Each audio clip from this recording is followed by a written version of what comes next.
fair bit of hyperbole in that last piece, but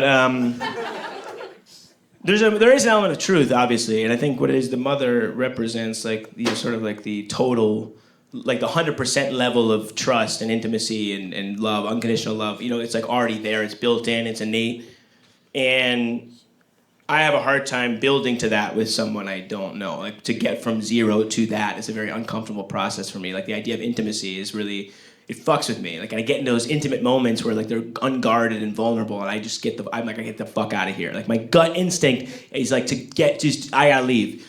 It's an intimacy issue, and then what happens with that is when you feel a certain way, your brain is really good at justifying how you feel. So if you feel like you should leave, your brain will go find reasons why you should. It'll come back with all this intel, like, here's why you should leave. And you have to like, oh wait, is that legitimate reasons to leave, or is that just me trying to justify my insecurity? I don't know. And that's where I think therapy can help. Therapy kind of helps you unmask your phobia. Like, to me, therapy is like the final scene of every episode of Scooby-Doo.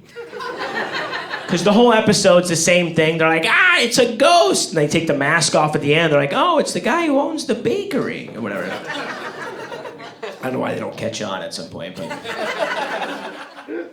that's what therapy does for your emotions. You're in a relationship, you're like, I don't know, she's a little boring. And then therapy's like, you're like, oh, my parents never showed me what love looked like. Thought she was bad at telling stories. Turns out I have no foundation.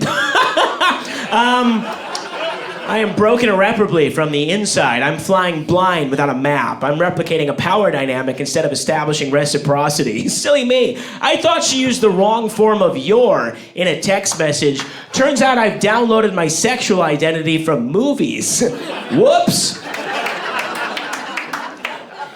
You ever do that? You ever think you're a person, but you're actually an amalgamation of projections you've absorbed over 32 years? Oh boy. The egg is on my face.